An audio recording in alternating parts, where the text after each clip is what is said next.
Student I have taken this reaction at December 2017 में बच्चों आई हुई रिएक्शन है। यहाँ पर बच्चों ये कंपाउंड दिया हुआ है और साथ में रिएक्शन करानी है बच्चों एलडीए की। सेकेंड बच्चों ये एनायन है, तो और बताना है कि पहले ए क्या प्रोडक्ट होगा और बी क्या प्रोडक्ट होगा, और बच्चों 4 ऑप्शंस दिए हुए हैं। तो किस तरह से इस रिएक्शन को डील करें और किस तरह से मतलब हम मैकेनिज्म करें इस रिएक्शन की, हमें कैसे पता चलेगा किस तरह से करें। तो कुछ बेसिक चीज़ें हमें पता होनी चाहिए रिएक्शन में बच्चों, जैसे कि एलडीए क्या होता है और उसका क्या काम है। तो रिएक्शन स्टार्ट करते हैं। पहले खुद से ट्राई करनी है आपको, पॉज करके फिर आगे देखना है एक बार। तो बच्चों एलडीए का क्या काम, एलडीए बच्चों एक बेस है और बेस का काम होता है एसिडिक प्रोटॉन को स्टैक करना, और स्टेरिक बेस माना जाता है। नाइट्रोजन पर निगेटिव चार्ज है, किसी भी स्पीसीज पर निगेटिव चार्ज है तो बच्चों वो क्या करेगी, या तो H प्लस को स्टैक करेगी या फिर क्या करता है बच्चों कार्बन पर अटैक करता है, किसी भी इलेक्ट्रॉन डेफिशिएंट एटम पर अटैक करता है। तो अगर H प्लस को स्टैक करता है अपने इलेक्ट्रॉन किसको देता है H प्लस को, तो क्या कहलाता है, ये बेस कहलाता है।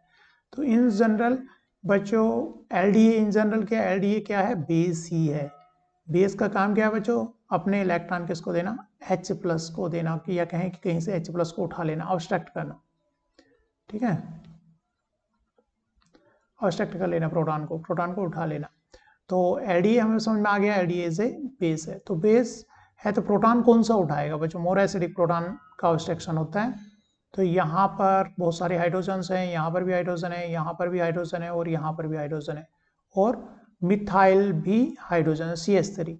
तो यहाँ पर बच्चों अगर देखा जाए तो OCH3 के कंपैरिजन में ये हाइड्रोजन ज़्यादा एसिडिक है। रीजन क्योंकि ये sp2 हाइब्रिड कार्बन से अटैच है, मोर इलेक्ट्रोनेगेटिव एटम से अटैच है। तो एलडीए एक बेस है और प्रोटॉन भी ऐसा उठाएगा जिससे रिएक्शन आगे प्रोसीड हो रही है। अगर एलडीए जो है इस प्रोटॉन को स्टैक करे तो यहाँ पर जो एनायन आएगा फर्दर क्या करने लगेगा, पुश करने की ट्राई करेगा, और ये Br एक लीविंग ग्रुप है, मतलब बेंजाइन का फॉर्मेशन पॉसिबल है।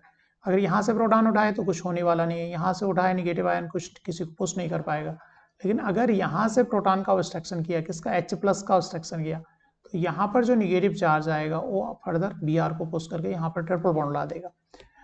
तो यहाँ पर बच्चों एलडीए क्या कर रहा है, तो इस प्रोटॉन का ऑब्स्ट्रक्शन कर रहा है और बेंजाइन का फॉर्मेशन। बेंजाइन की मैकेनिज्म बच्चों अलग से इंटरमीडिएट की एक वीडियो बनाई हुई है, उसको देख सकते हो अगर क्लियर नहीं तो। ये यहाँ गया और फिर यहाँ गया, तो ठीक है। यहाँ पर क्या बच्चों बना बच्चों, बेंजाइन का फॉर्मेशन हुआ।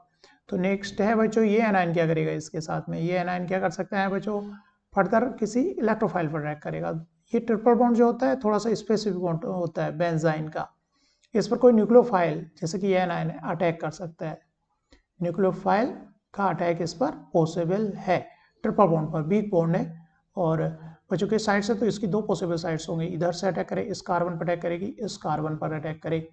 तो यहाँ ट्रिपल बॉन्ड जो होता है बच्चों, ये जो मिथोक्सी ग्रुप है एक तो स्टेरिक करेगा इस साइड पर, ये भीड़ भाड़ किए हुए, तो न्यूक्लियोफाइल का आना अटैक करना ही इस कार्बन पर डिफिकल्ट हो जाएगा। दूसरा ये केवल इसका इंडक्टिव इफेक्ट यहाँ पर काम करता है, इस ट्रिपल बॉन्ड के लिए केवल इसका इंडक्टिव इफेक्ट ही काम करता है। ये रेजोनेंस में पार्टिसिपेट नहीं करा, ये जो रिंग है उसके परपेंडिकुलर रहता है।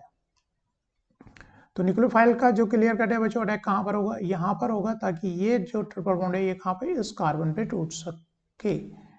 कहने का मतलब ये है बच्चों, यहाँ पर जो ये एनायन का अटैक होगा कहाँ पर, इस कार्बन पर ट्रिपल बॉन्ड पर अटैक हुआ, और ये कहाँ गया, यहाँ पर गया।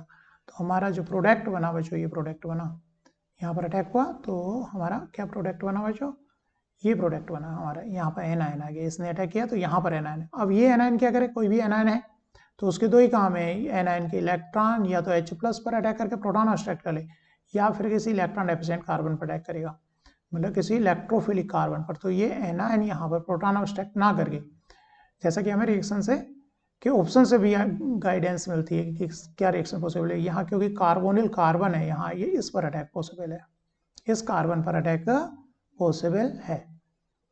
तो कुल मिलाकर बच्चों इस पर अटैक करेगा, कार्बोनिल कार्बन पर अटैक करेगा, यहाँ पर अटैक करेगा तो ये बॉन्ड्स क्या है, ये ऑक्सीजन पर ब्रेकआउट हो जाएगा, और इस तरह से कार्बन और इस कार्बन के बीच पे बॉन्ड का फॉर्मेशन, यहाँ से यहाँ के बीच में बॉन्ड का फॉर्मेशन हो गया।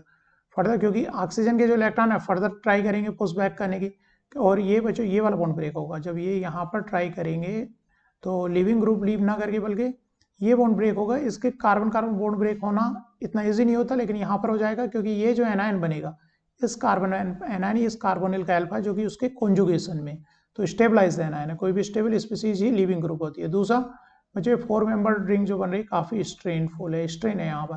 तो इस तरह इसने यहाँ पे पुश किया तो या तो ये निकलता या फिर बच्चों ये ब्रेक होता, ये ब्रेक होता तो हम वापस मैकेनिज्म में ये बना था और फर्दर ब्रेक कर दें तो वापस चले गए, रिवर्सिबल हो गया।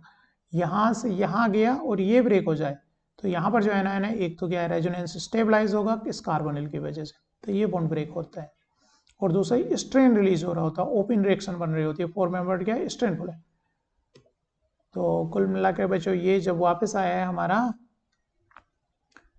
ये यहाँ पर आया है तो हमारा कौन सा बॉन्ड हुआ, ये ब्रेक हुआ, ये ब्रेक एनायन बना जो कि क्या है कॉन्जुगेशन में किसके साथ में, कार्बोनिल के कॉन्जुगेशन में है।